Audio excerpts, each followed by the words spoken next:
Bienvenidos, bienvenidas todas a este panel Ciudades y Municipios poniendo a las personas al centro, que forma parte de nuestro encuentro El Futuro Llama.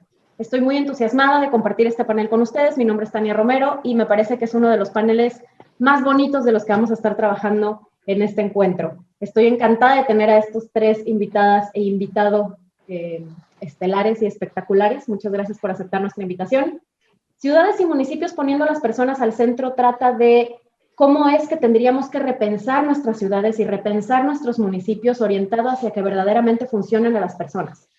Ponerlas al centro significa que cuando pensemos en cualquier actuar público, pues las personas estén al frente y que sean los lentes con los que estamos pensando todo el actuar de gobierno. Además de cómo nos relacionamos nosotros con el entorno público. Pero para eso no quiero quitarles mucho tiempo, voy a presentarles rapidísimamente a nuestras invitadas e invitados, que son Ale Lambarri, académica de la UNAM, antropóloga social y sexóloga, Cari Blanco Ochoa, que trabaja con la Cooperación Alemana para el Desarrollo, gran experta en la implementación de la Agenda 2030 de los Objetivos para el Desarrollo Sostenible, y Héctor Castañón, gran activista jalisciense, fundador de Toma MX, y que ahora les voy a dejar que ellos se presenten y ellas se presenten para que hablen por sí mismos. Ale, cuéntanos, ¿cómo es que llegaste a esto de pensar en poner a las personas al centro y al frente del actuar? Hola, muchísimas gracias, Tania. Muchísimas gracias por la invitación. Pues bueno, yo desde que inicié la carrera de antropología, en antropología social y antropología aplicada en particular, la gente es el centro de todo, de absolutamente todo. Entonces, inicié con trabajos en urbanos, en frontera, en Ciudad Juárez, y para mí lo más importante siempre, cualquier tipo de práctica política, iniciativa, si no tiene el respaldo de la gente y si no parte de las necesidades de la gente, no va a tener éxito. Demostrado en multiplicidad de estudios y ahora, bueno, pues intentando que esto se recupere, se aplique y se utilice como una herramienta metodológica que tiene una metodología específica para poder realmente responder a las necesidades de la gente, que la gente siempre está en el centro de todo. Muchas gracias, Ale. Entonces tú hablas de poner a las personas al centro como una metodología específica de análisis, de estudio y de todo. Maravilloso. Ahora seguimos un poco con esa lógica. Cari, platícanos tú, ¿qué significa para ti desde tu actuar profesional poner a las personas al centro de las ciudades y los municipios? Claro que sí, Tania. Pues coincido con lo que menciona Ale. Al final del día, las personas terminan siendo los beneficiarios y las beneficiarias finales, ¿no?, del actuar del sector público.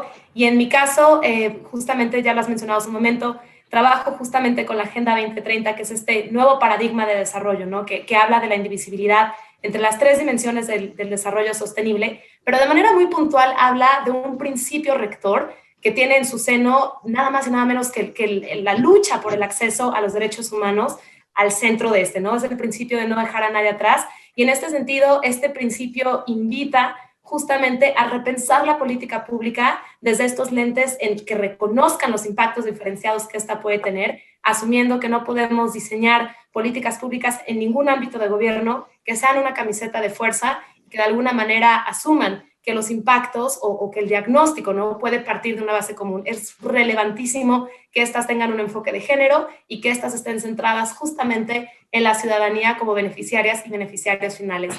Esa sería un poco la perspectiva en términos generales, pero me encantará poder aunar en ello. Muchas gracias, Cari. Héctor, cuéntanos tú, para ti, ¿qué es poner a las personas al centro de las ciudades y los municipios? Pues yo con Alejandro digo, a lo mejor ¿Se te está cortando un poquito el audio? A ver, veamos. No sé si tienes algunos audífonos. Hace ratito te oía muy bien.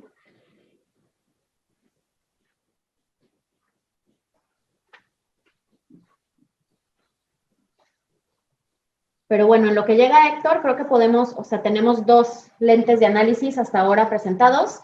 Ale, que nos dice las personas como el centro de una metodología de análisis. Cari, que nos habla de las personas como las beneficiarias finales de la política pública y de los derechos humanos también como categoría de análisis en cómo se garantizan los mismos a partir del diseño de política pública. Héctor, cuéntanos tú.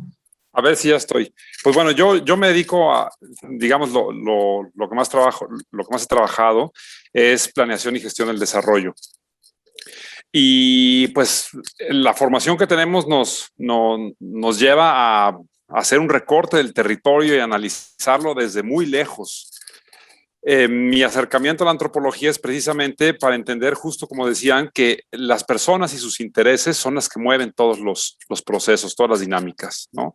Digo, salvo los procesos naturales, pero también inciden de manera muy importante en ellos. Entonces, ciertamente las personas son las agentes principales de los procesos de transformación, de los procesos de deterioro, de los procesos de conflicto, etcétera. Entonces, no solamente es una aproximación, sino es el motor de todo lo que estudiamos o revisamos o tratamos de abordar en lo político, en lo urbano, en lo económico, en lo social, etcétera.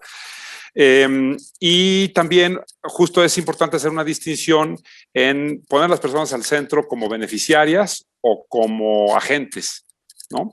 Beneficiarias es pensar que sabemos lo que necesitan y en una parte es cierto, sin embargo, ese proceso de saber es el centro de las cosas. Cómo construyes el conocimiento, los programas, las intervenciones, los proyectos, a partir de las necesidades de las personas, sus intereses, sus conflictos y tal, ¿no? Por ahí. Ale, como siguiendo con esta lógica que plantea Héctor, que plantea Cari, que planteas tú y que me parece que son complementarias, cuando hablamos de las personas al centro de la planeación para el desarrollo y de la planeación para las políticas, ¿las personas saben lo que necesitan? ¿Sabemos lo que necesitan? ¿Cómo podemos efectivamente saber lo que necesitan? Y si esta metodología nos permite diferenciar entre las personas como agente y las personas como beneficiarias de la política pública. Pues mira, creo que todas las personas podemos ser conscientes hasta cierto punto de qué es lo que necesitamos y podemos tenerlo muy claro. A veces eso que nosotros creemos que necesitamos no es necesariamente lo que necesitamos. Y hay muchos otros elementos que no hemos estado tomando en cuenta.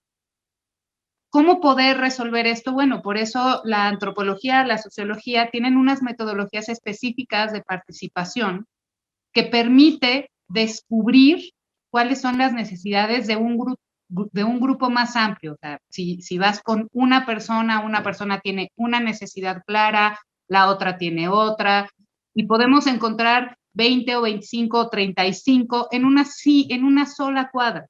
Ahora, para eso existen metodologías que permiten encontrar a partir de preguntas, pueden que sean no necesariamente dirigidas, pero sí orientadas a un área específica, si es el desarrollo, si es los servicios, si es la percepción de seguridad. Entonces, podemos hacerlo. Para eso existen muchas metodologías de participación que en particular la antropología y la antropología aplicada utiliza desde hace casi 100 años. No es algo nuevo para la antropología o para la sociología.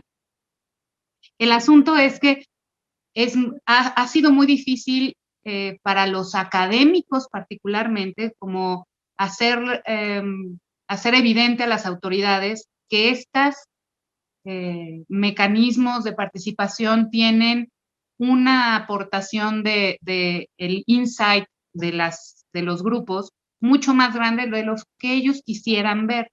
Entonces, ha sido una lucha a lo largo de muchos años con las autoridades para que vean la utilidad de lo que el trabajo de campo, el trabajo antropológico, sociológico, puede aportar. Es muy mal pagado porque además en México hay muy pocas instancias que utilicen este tipo de trabajo de investigación y de campo como uno de sus insumos principales. Pero el Big Data que aporta este tipo de metodología es súper importante para muchas cosas. Primero, para realmente reflejar lo que necesita la gente en conjunto, no como individuo. Para poder, te permite identificar quiénes son agentes y quiénes no son agentes políticos. Te permite identificar líderes. En segundo plano, te permite también satisfacer necesidades más amplias que la de una sola persona. Y además te permite encontrar formas de hacer propuestas de resolución a problemas específicos muy orientadas al grupo específico que estás estudiando, ya sea el pueblito de 1000, el pueblo de 5000 o las ciudades. Evidentemente, los costos son muy diferenciados y necesitamos hacer trabajo pues en conjunto con otros especialistas, con abogados como tú, con urbanistas, con psicólogos sociales, con gente especialista y poder hacer un diálogo que permita realmente descubrir qué es lo más importante. Pero todo tiene una metodología y esa metodología la han aprovechado los arquitectos con sus metodologías participativas, pero tiene muchísimos más años y debería de estar muchísimo más generalizada para las políticas públicas, urbanas, municipales o cualquier otro tipo de iniciativa, ¿no? Claro, gracias, Ale. Oye, Karin, retomando un poco lo que acaba de decir Ale sobre este asunto de las metodologías y de cómo, digamos, las agencias o los agentes de gobierno habían como dejado de lado un poco esta cosa de la participación y de poner a las personas al centro. Ahora la agenda de los ODS retoma el tema de las personas al centro, como bien dijiste, y de no dejar a nadie atrás como un eje estratégico, la columna vertebral de esta agenda de desarrollo, ¿no? ¿Qué propone? Primero, si nos puedes dar como una introducción de 2 minutos para las personas que estén por acá y que no sepan qué son los ODS, que nos puedas platicar de qué van y qué es lo que propone en términos de participación y cómo metodológicamente los ODS nos dicen pon a las personas al centro en los municipios y las ciudades. Claro que sí, Tania, con gusto. Bueno, les platico de manera muy, muy económica, ¿no? De qué va la Agenda 2030. Esta agenda surge en el seno de las Naciones Unidas, es adoptada por los países miembros de esta organización, justamente, digamos, en continuación del paradigma previo que había regido a la comunidad internacional en términos del desarrollo. Perdón, voy a cerrar un poco mi cortina porque estoy medio encandilada. Listo. Entonces, esta agenda justamente retoma a los famosos Objetivos de Desarrollo del Milenio, que había sido el paradigma que había orientado justamente la concepción de desarrollo del año 2000 al año 2015. La innovación en esta agenda temáticamente, digamos, no es su fortaleza, porque en realidad aborda 17 Objetivos de Desarrollo Sostenible, esos ODS, que justamente plantean los retos más apremiantes de la humanidad, vistos desde la luz de la dimensión económica, la social y la ambiental. Pero la gran innovación de esta agenda o de este nuevo paradigma de desarrollo radica en verlos a la luz de una serie de principios y sobre todo desde un entendimiento de que son indivisibles, que no podemos continuar pensando que se puede lograr crecimiento económico si esto implica de alguna manera externalidades o afectaciones justamente en lo social o en lo ambiental. Y creo que el COVID-19 es uno de los mejores ejemplos que pone de manifiesto esta indivisibilidad y la integralidad que existe entre estas tres dimensiones. Asimismo, la agenda se rige por este principio de no dejar a nadie atrás, pero también se rige por el principio justamente de universalidad. Y lo que el principio de universalidad plantea es que hay retos que ya no pueden ser vistos como una atribución que le toca a las naciones desarrolladas o a las naciones en desarrollo. Ejemplo muy ilustrativo es el cambio climático. El cambio climático y los efectos hidrometeorológicos que se derivan de este no reconocen fronteras nacionales ni las circunscripciones en las que se encuentra una nación, un municipio o un estado. Es por eso que invita a que se impulsen esquemas justamente de coordinación intersectorial en el marco, digamos, del país, en los 3 ámbitos de gobierno, pero que también se impulse la colaboración y la participación activa de otros sectores. Esta agenda, a diferencia de los ODM, fue codiseñada justamente con otros actores como lo es la academia, la sociedad civil y la iniciativa privada, y de manera muy relevante también se hizo partícipes a los gobiernos subnacionales en reconocimiento que estos son los que están en la primera línea de batalla y que es ahí donde se dan los principales retos al desarrollo. Y ya para redondear la idea y justamente retomando la segunda parte de la pregunta que tiene que ver en cómo, digamos, se puede traducir esta visión de participación multiactor en algo práctico, justamente en el caso de México se ha creado toda una arquitectura institucional desde el nivel federal hasta lo municipal, en donde justamente la intención es que estos andamiajes institucionales tengan una naturaleza multiactor en reconocimiento de que los retos al desarrollo no se ganan solo desde el gobierno. Se requiere del compromiso y de la participación proactiva de todos los sectores, porque de otra manera, pues es atender una rebanada del pastel y además, muy probablemente desde una visión sectorial, ¿no? Esa es como la gran innovación y me parece que es muy necesario que este paradigma pueda permear y pueda movilizar a otros sectores a través justamente de espacios y de mecanismos de participación efectiva que permitan no solo la representatividad y la pluralidad en la toma de decisiones, pero también justamente, y volviendo a la pregunta anterior y retomando las ideas que planteaba Héctor, ¿no? Que estos también se entiendan como agentes de cambio a efectos de poder lograr un futuro mucho más prometedor para todas y todos.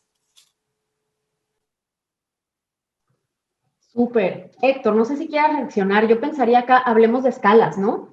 ¿Cuál es, cuando se habla como de corresponsabilidad sectorial y cuando estamos hablando de corresponsabilidad y colaboración entre los diferentes sectores de gobierno, cuando pensamos en ciudades y pensamos y hablamos de municipios, entonces vamos poniendo como capas, ¿no? Tenemos la capa de la ciudad, que a lo mejor trasciende las fronteras municipales, y luego hablamos de la capa de la delimitación administrativa municipal, pero además de las atribuciones del Estado y luego de las del gobierno federal. ¿Cómo hacemos que efectivamente podamos pensar en tener ciudades con las personas al centro cuando estamos hablando de, pues esto, corresponsabilidad, coordinación y distribución diferenciada de las atribuciones? Sí, aquí se abren temas bien interesantes, porque en primero, a ver, no todos y todas pueden participar en todo el tiempo, ¿no? Y tampoco es eficiente ni se espera eso. Y hay eficiencia que la propia gente busca en sus decisiones, y también asigna una responsabilidad a los gobiernos, ¿no? A partir de sus principales promesas, planteamientos, compromisos o planes. Ese es el acuerdo entre la ciudadanía y sus representantes en el Cabildo para acordar un plan municipal de desarrollo, ¿no? El tema es cuáles son las poblaciones, o sea, quiénes sí tienen que participar en qué decisiones, en qué momento. Esa es otra forma de plantearlo. Y en un contexto frente al cual se plantean los objetivos de desarrollo sostenible y la idea de no dejar a nadie atrás, pensemos en todas aquellas personas que han quedado atrás. Y cómo, o sea, hay un reto particular, como dices, en este tema de ir como haciendo recortes para ver de qué personas estamos hablando, ¿no? De qué colectivos, sobre todo en un contexto de altísima desigualdad, ¿no? Si el mandato es no dejar a nadie atrás de los ODS, que al ser suscritos por el Estado mexicano adquieren un rango de obligación, y el mandato de asegurar la plena realización de los derechos humanos, nos obliga a irnos a las personas, a trabajar con las personas con las a las que se ha dejado atrás, ¿no? Y entonces ahí justamente empieza a tomar una dimensión central la comunidad, ¿no? La comunidad para mí es ese ladrillo con el que se construyen, digamos, todo lo urbano, ¿no? La comunidad nos permite aglutinar una serie de deseos a partir de identidades, de etnicidades, de localidades, etcétera. Nos permite construir un piso común, porque de otra manera pensar en la participación individual, ¿no? Es una escala que rebasa las capacidades de cualquier gobierno de procesar reclamos individuales, ¿no? En algún momento me decían, es que Guadalajara no tiene un plan de ciudad. Pues, yo creo que tiene 4 millones de planes, ¿no? El tema es que cada quien tiene su plan. Si no construimos comunidad, no vamos a poder encontrar ese terreno común que nos permita hacer una inversión estratégica, una intervención estratégica, una inversión, pues, ¿no? Y bueno, ciertamente hay muchas metodologías para el trabajo comunitario, para la construcción de comunidad y para la planeación comunitaria. Por lo tanto, poner a las personas en el centro significa trabajar a escala de comunidad, construir las visiones y los proyectos con ellas y con ellos, movilizar los recursos que están en esa comunidad y potenciarlos. Las comunidades tienen toda su vida resolviendo sus temas de agua, de luz, de basura, de alguna forma. Si hay carencias, si hay necesidades particulares en una comunidad, ya tienen años trabajando y han encontrado formas de atender esos problemas. Lo que tendría que hacer los gobiernos municipales y de ahí para arriba sería entrar a potenciar esos procesos, facilitar que la propia comunidad sea quien construya, lidere y se haga responsable de las cosas, porque eso es la alternativa sostenible. Es el ritmo al que se requiere trabajar para estos procesos de transformación. Entonces, eso también tiene que ver con poner programas, presupuestos y políticas con las personas al centro, ¿no? Eso va a ir tejiendo posibilidades de construcción. Si pudiera reaccionar directamente, Héctor, a lo que planteas. Yo coincido, creo, de hecho, que el tema de poner a las personas más vulnerables al centro de la discusión, y eso retomo nuevamente la idea con la que partía, ¿no? Creo que es fundamental justamente tener políticas públicas en los 3 ámbitos de gobierno que reconozcan esos efectos diferenciados y que de manera más prominente busquen cerrar las brechas en su acepción más amplia, teniendo justamente a los grupos en condiciones de vulnerabilidad al centro, ¿no? Y creo que de eso se trata también, hablar de no dejar a nadie atrás y de poner a las personas en el centro, es justamente este enfoque de asumir, como ya lo decíamos hace un momento, ¿no? Que la política pública no es un one size fits all, no es una camiseta de fuerza, digamos, que puede ser un molde igual para un contexto, digamos, en general, ¿no? Es necesario reconocer las características y las particularidades del territorio y además de ello, también poner al centro y, digamos, en la primera línea de atención justamente a estos grupos que se han ido quedando atrás.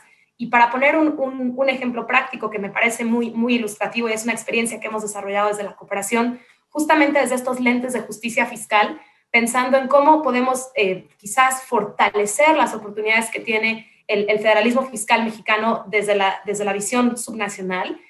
Es evidente que al menos en la distribución de los recursos no etiquetados, de las famosas participaciones, hay una amplia área de oportunidad para en realidad poner a las personas al centro. Porque al día de hoy quizás los municipios más grandes, con mayores capacidades institucionales, principalmente de recaudación, pero también los que tienen y aglomeran la mayor parte de la población, se llevan la mayor rebanada del pastel porque así están las fórmulas, ¿no? Y hablar de poner a las personas al centro y hablar de no dejar a nadie atrás significaría entonces poner con estos lentes de sostenibilidad otro tipo de variables complementarias a efectos de que podamos tener una redistribución más justa y que entonces realmente las brechas se puedan cerrar, no solo, digamos, en el territorio, pero también generando beneficios directos en las personas y en su calidad de vida. Yo quisiera comentar algo de lo que están diciendo, de lo que acaban de decir, y es muy interesante porque hoy, a ver, hay un tema muy interesante que tiene que ver con cómo visibilizar a los que no se han visto. ¿Ah? O sea, el asunto de no dejar a nadie atrás es hacer visibles a todos los que no vemos normalmente. Y para poderlos hacer visibles necesitamos darles voz, porque posiblemente ellos no saben que no saben, ellos no saben que no son visibles. Si nos podemos hablar de los municipios urbanos y de las grandes ciudades, pues me queda claro que es mucho más evidente, es mucho más grande la exposición y todo lo que queramos. Sin embargo, hay un grupo muy grande de gente que debido a la inaccesibilidad de una educación con una perspectiva crítica, no saben que no saben. Entonces, ¿cómo como autoridades, como municipio, como ciudad, vamos a darle voz a los que no saben que no tienen voz y que necesitan tener voz? O sea, ese es también un tema que viene, que necesita una reflexión muy importante por parte de las autoridades. Yo, antropóloga, siempre pongo al centro a los que no saben que no saben. O sea, a mí me interesa particularmente sacar, no solamente la perspectiva de género es importante, es perspectiva de género con atención a vulnerabilidades y ahí hablamos de todos los que no saben que no saben. Niños, adolescentes, adultos mayores, personas de la diversidad, discapacitados física o de cualquier otra forma. O sea, somos. Ayer participaba en una charla en donde hablaban de oprimidos y un sistema opresor, que es el patriarcado y bla, bla, bla.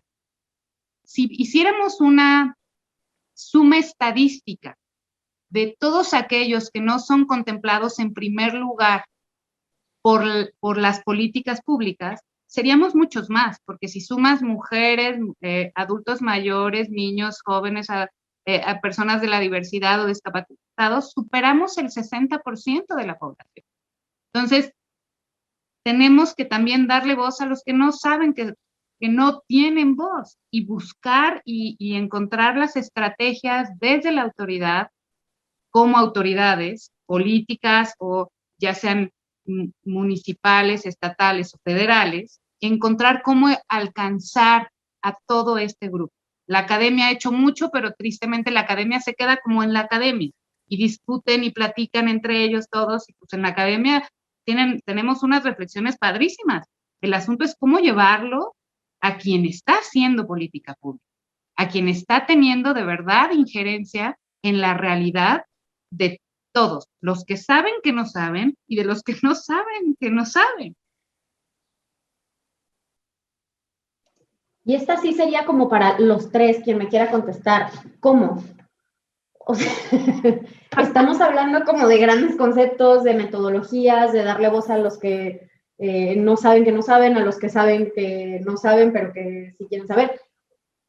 ¿Cómo? Cuando hablamos también de justicia fiscal y que decimos, bueno, distribuyamos las participaciones, que acá sí podemos hacer una acotación para contarle a la gente qué son las participaciones, creo que es importante.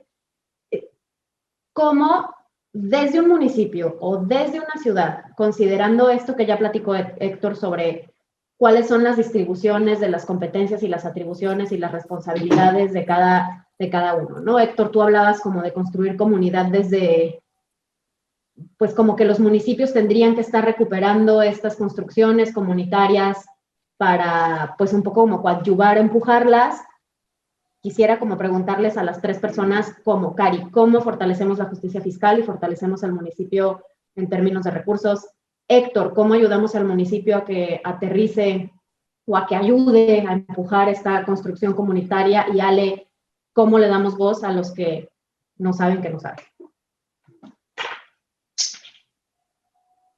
Es la pregunta del millón. No, creo que hay sin duda, híjole, pues es la pregunta más retadora, pensaría, ¿no? Ahora sí, ¿cómo lo hacemos? ¿Cómo lo materializamos? ¿No? ¿Cómo llegamos ahí? Y pensando en el ejemplo bueno, quizás antes de entrar en el tema de las participaciones, yo creo que es fundamental, como bien dice Ale, empoderar a la ciudadanía. ¿Cómo hacerlo? Sí creo que vendría de cambiar este chip que a veces se asume que con ir a votar ya ejercí la democracia y soy una buena o un buen ciudadano. La democracia y digamos, la responsabilidad que tiene la ciudadanía en un régimen de esta naturaleza va mucho más allá de solo ir a ejercer el derecho al voto. Se trata también de impulsar esquemas de Contraloría Social, se trata también de ser personas responsables, ¿no? Digamos, más allá de emitir un voto, de también formar parte, digamos, de estos esquemas de Contraloría Social, digamos, exigir cuentas, pero al mismo tiempo, como ciudadanía, pues también preguntarnos qué estamos haciendo. Creo que no termino de contestar de todo la pregunta, pero es una idea que me parece fundamental compartir, ¿no? Que, digamos, ¿cómo lo materializamos? Empecemos por tomar conciencia como ciudadanía, empecemos a despertar, empecemos a involucrarnos en los problemas políticos y no asumir que los problemas le tocan únicamente a, digamos, al gobierno, ¿no? En realidad también nos toca a nosotros como ciudadanía movilizarnos y ser partícipes. Y coincido con lo que decía Héctor, no hay posibilidad de que siempre todas y todos estemos involucrándonos en la toma de decisiones, porque pues, es evidentemente imposible, pero sí creo que existen los espacios y que deberíamos de promover más espacios que le den voz, como decía esta Ale, ¿no? Como justamente Ale, hablabas de las personas que no tienen el derecho a voz, que son invisibles. Creo que es fundamental que haya todo un esfuerzo para llegar a estos sectores de la sociedad, porque esto únicamente conllevará algo positivo que tiene que ver con una mayor movilización y participación de la ciudadanía y el exigir sus derechos, ¿no? Más allá de ejercer el derecho al voto. Y regreso con las participaciones más adelante a efectos de también escuchar las reflexiones de Héctor y Ale en la materia. Como me nombraste después de Karina, pues mira, yo creo que está bien fácil desde que se empieza a medir el índice de marginación por ahí de 1990, está bien claro cómo sistemáticamente hemos excluido poblaciones, en donde se acumulan las desventajas de limitado acceso a servicios, a transporte, agua, electricidad, en fin, todos los indicadores de carencia social se concentran sistemáticamente en una zona. O sea, la desigualdad no es un accidente, es algo que se produce. Y revertir las desigualdades justamente en cambiar la lógica de cómo distribuimos los recursos, ¿no? Entonces, ahí cada ciudad, cada territorio puede tener un mapa muy claro, y si no los pueden buscar en Coneval, ¿no? De dónde están las áreas de más alta marginación. Simplemente hay que ir con ellas, hay que ir con ellas, con esas comunidades, y empezar a preguntar y a construir. Evidentemente, primero es un proceso de catarsis, porque tienen años reclamándole a los gobiernos el haber sido ignorados, ¿no? Entonces, tiene que haber un proceso de catarsis, pero hay necesidades latentes, necesidades muy claras, necesidades que saltan a primera vista y que ciertamente tenemos que empezar a articular con una reflexión más en colectivo, porque, digamos, si no llueven como los reclamos individuales particulares. Sí creo que es importante que existan procesos de reflexión, procesos, digamos, de abordaje sistémico, aunque se oiga bien complejo, pero es bien fácil cómo podemos estudiar con las personas sus relaciones causa-efecto. Y entonces, a partir de esas relaciones de problemas, qué está causando esto y cómo está relacionado con esto, empiezan a encontrar ellas mismas en este mismo diálogo reflexivo y de escucha las prioridades de intervención, ¿no? Y ahí es como se tienen que presupuestar. O sea, los presupuestos participativos no es, te pongo una lista de proyectos para que tú escojas. Los presupuestos participativos son parte de un proceso de planeación que empieza, y aquí es algo bien importante, desde la información. No hay un sistema de información en los municipios, no hay sistemas de información que nos digan todo lo que en toda la historia los municipios han aprendido de la gente. No existe un sistema, ese es un primer paso. Y esas son las evidencias que necesitamos para el proceso de planeación, presupuestación, ejecución, evaluación, etcétera, ¿no? Hay un ejemplo bien interesante de cómo, cansadas y cansados de que cada año los políticos puedan preguntar en términos de elecciones qué necesitan, dijo la comunidad, a ver, vamos a hacer nuestro propio sistema de información. Y empezaron ellos a hacer sus propios censos, empezaron ellos a identificar sus propias necesidades, a identificar a las familias con mayores desventajas, y entonces era muy claro entregarles un mapa de prioridades, una lista de prioridades a cualquiera que se viniera, e incluso ya lo hicieron como sitio web, y es, consulta el sitio web y entonces vienes a platicarnos qué puede hacer por esto, ¿no? Esa es un poco la lógica que debemos entender y que debemos impulsar, y también fomentar un poco. Hemos perdido esa práctica del ejercicio de participar, de discutir, de escucharnos, etcétera. Entonces, facilitemos ese proceso, ¿no? Para que desde ahí salgan las alternativas y las acciones en el territorio. Me parece padrísimo lo que dices, Héctor. Es más, te voy a pedir que me mandes el ejemplo de este sitio web generado por la comunidad, porque es súper interesante. No en todos los lugares se consigue un nivel de organización tal que puedan ellos darse cuenta que que estaban repitiendo cada 3, cada 6 años el mismo tipo de necesidades, porque cada vez que había un candidato nuevo iban y les preguntaban exactamente lo mismo, ¿no? Una parte importante de cómo darle voz a los que no tienen voz a través de identificar, por ejemplo, todas estas comunidades con mayor marginación, pero también que el gobierno federal asigne presupuesto. Las comunidades en Chiapas, Oaxaca, que son de las más marginadas, o en la Sierra de Chihuahua, que son sumamente marginadas, que no tienen acceso a servicios, es muy difícil hacerles llegar una información accesible. Muchos de ellos ni siquiera hablan español, por ejemplo, ¿no?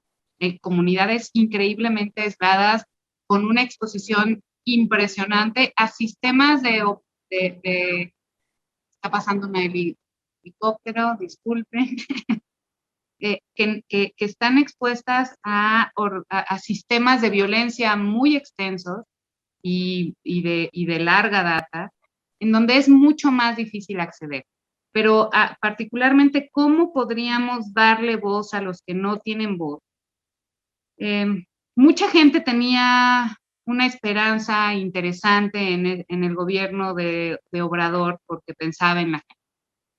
Sin embargo, uno de los principales medios que estaban institucionalizados para poder obtener información de aquellos que no están dentro del foco, no viven en las ciudades, pues era todas las investigaciones que estaban financiadas por CONACYT, de investigadores locales o de personas en el exterior.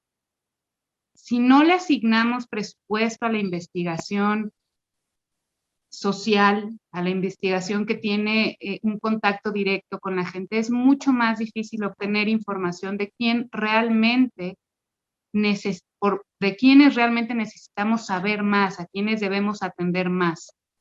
En México hay cosas muy generales, por ejemplo, la intensidad o la prevalencia de tuberculosis en el país, en dónde está localizada, ¿no?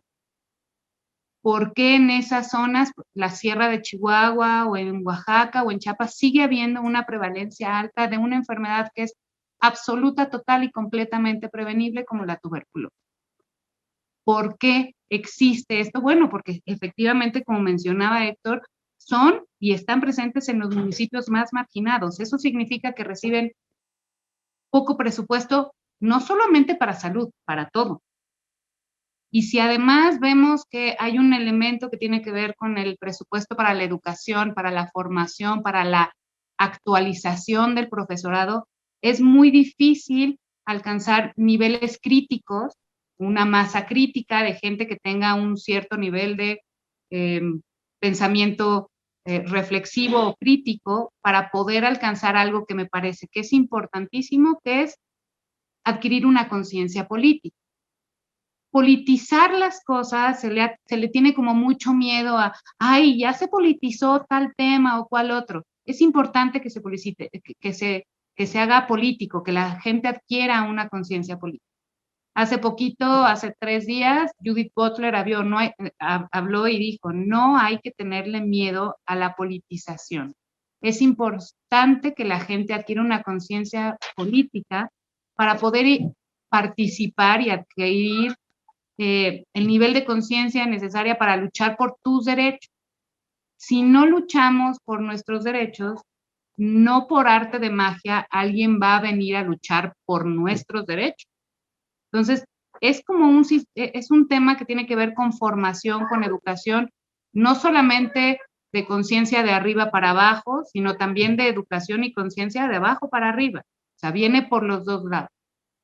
¿Cómo podemos hacerlo? Es bien difícil, pero es darle voz a través de políticas participativas y de asignar dinero para poder hacer partícipe a las comunidades pequeñas, medianas o grandes en procesos que van a definir elementos tales como el acceso a servicios como agua, salud, educación, pero también para cosas que son más sutiles o menos perceptibles, como es las políticas públicas que aparentemente otros toman decisiones por nosotros, ¿no? Oigan, pues estamos cerca de que se nos acabe el tiempo y yo estoy encantada con la charla, pero quisiera pedirles a nuestras 3 panelistas si nos ayudan con una breve conclusión o con qué se quedarían antes de pasar a una bonita dinámica que me gusta hacer de preguntas rápidas que se contestan con sí, con no, con las 3 personas que nos acompañan hoy. Entonces, si nos ayudan como con un cierre de 2 minutos de conclusiones de lo que acabamos de presentar en este panel, que me encantaría quedarme aquí por largas horas, pero yo sé que están ocupadas en todo. Entonces, nos quedamos con Ale, pero podemos empezar Cari, luego Héctor y luego Ale. Con gusto. Muchas gracias, Tania. Pues de entrada, agradecer el espacio. Creo que es muy enriquecedor y me llevo mucho de las reflexiones, Ale, Héctor. Creo que ha sido muy enriquecedor. Y quizás la idea que me gustaría compartir para el cierre, bueno, primero un comercial, compartirles que desde la cooperación alemana, junto con el Coneval, desarrollamos una herramienta que se llama DataMoon. Esta herramienta está abocada justamente a hacer, a visibilizar los avances que han habido en materia de desigualdad y por lo tanto contiene variables que tienen que ver justamente con índice de desarrollo humano, con temas de migración, acceso a servicios públicos y demás. Les invito a que la conozcan, porque en realidad la intención de esta herramienta justamente es impulsar a que los municipios puedan empezar a compararse y con base en eso generar un proceso de competencia positiva.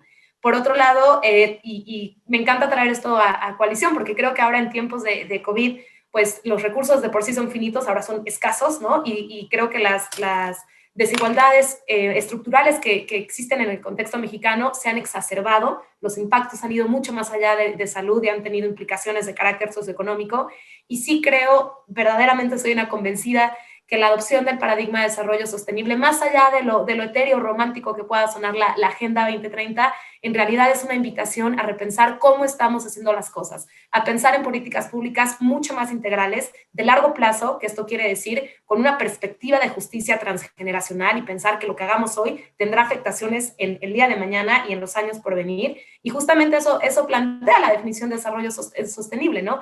Es una definición que retoma el debate de la Comisión de Brundtland y habla de no comprometer los recursos de las generaciones futuras para poder satisfacer sus propias necesidades. Eso es central, de eso también se trata, poner a las personas al centro y no dejar a nadie atrás, no solo en las presentes generaciones, pero también en las futuras.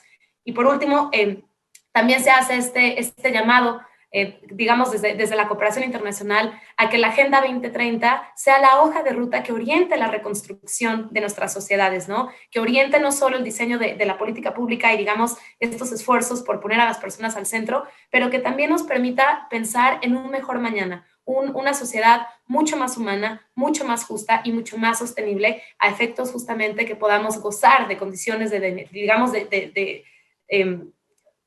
pues, de bienestar, ¿no? En todos los sectores. Creo que eso es fundamental y por lo tanto, pues hacer un llamado a que se pueda abrazar este paradigma de desarrollo en los 3 ámbitos de gobierno, en todos los sectores de la sociedad. Es un llamado a pensar fuera de la caja y a buscar alternativas y aproximaciones distintas a esa forma habitual de hacer las cosas. Creo que es tiempo de pensar en nuevas aproximaciones. Con eso cierro, Tania. Muchísimas gracias por el espacio. Gracias, Cari. Héctor, ¿tú con qué te quedas?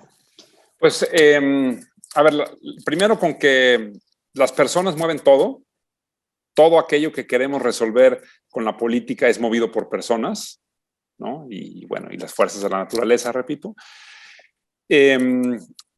No podemos no trabajar con personas, no es una recomendación, no es una sugerencia, es un principio, no podemos no trabajar con las personas. El mandato que tenemos es trabajar con las personas que se encuentran en mayor desventaja, ¿no? Justamente para equilibrar las condiciones y ampliar las posibilidades de desarrollo.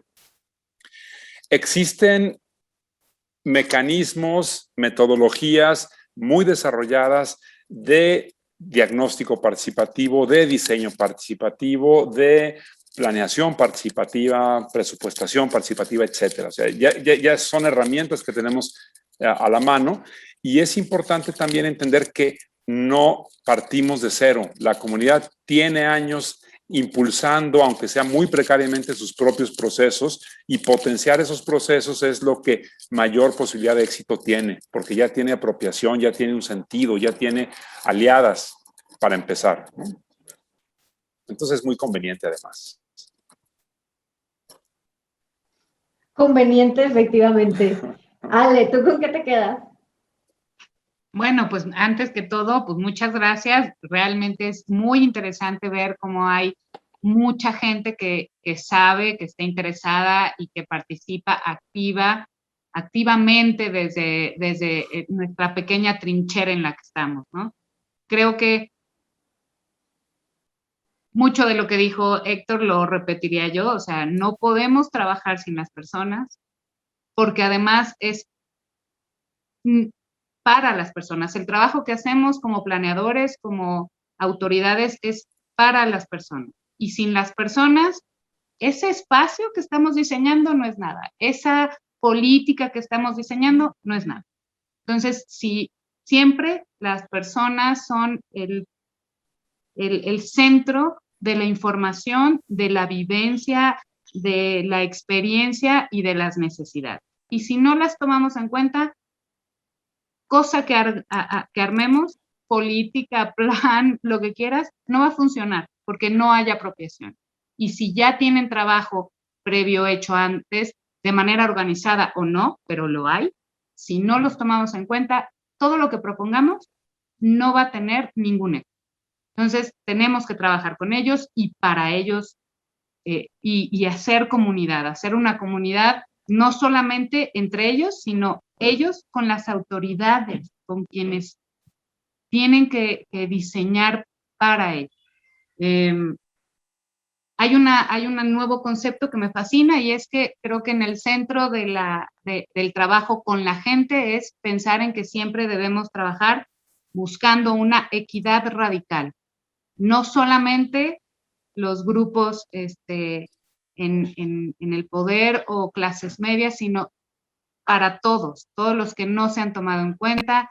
Y la equidad radical es el ideal desde el ejercicio político, municipal, estatal o federal. Equidad radical, me encanta. Oigan, quiero hacer con ustedes un pequeño experimento antes de despedirles, y esto es algo que yo le llamo la ronda rápida. Les voy a hacer unas preguntas y me las contestan así en el orden que acabamos de hablar, con sí, no, o depende de la instrucción que les dé. Nos vamos a aventar unas poquitas y ahí les van. ¿Un presupuesto vale más que 1000 discursos, Cari? Absolutamente. ¿Héctor? Sí. ¿Ale? Sí. En Jalisco, ¿los municipios y las ciudades hoy ponen a las personas al centro? Depende cuál. No. Qué fuerte, ¿no? ¿Podemos revertir la tendencia del crecimiento de la desigualdad? ¿Es posible? Sí, claro. Sí. ¿Hay que politizar nuestras discusiones? Sí. Depende. Con el concepto que hablaba Ale de toma de conciencia, estoy de acuerdo, sí. Venga. Toma de conciencia política. No, pero hasta lo personal es político, así que sí. Sí. Es cierto. Súper. Y ya por último, con 2 palabras, empezando con Cari. Hemos hablado mucho de priorizar. ¿Cuáles son las 2 cosas prioritarias para poner a las personas al centro de las ciudades y los municipios? Pensaría en servicios públicos, aunque son 2 palabras, pero al final del día están directamente vinculados con los derechos humanos, y pensaría también en justamente participación. Creo que ambas son buenas recetas. Héctor, tu receta prioritaria. Escucha y comunidad. Ahí mezclenla como quieran. Yo hablaría de grupos vulnerables y todo lo que implica grupos vulnerables y perspectiva de género. Súper, pues creo que con esos 6 elementos nos queda una excelente receta colaborativa de necesidad colectiva para la construcción de ciudades y municipios que pongan a las personas al centro. Ale, Cari, Héctor, muchísimas gracias por acompañarnos en este panel. Ha sido para mí delicioso acompañarles en esta discusión. Sigan, por favor, acompañándonos en los siguientes eventos del Futuro Llama. No dejen de seguir las redes de Futuro Jalisco. Y pues muchísimas gracias por acompañarnos. Esperemos que haya sido de utilidad y que se hayan quedado con grandes cosas de esta charla. Muchas gracias. Muchas gracias, Tania. Mucho Gracias. gusto. Mucho gusto a todos. Igualmente un gusto. Igual.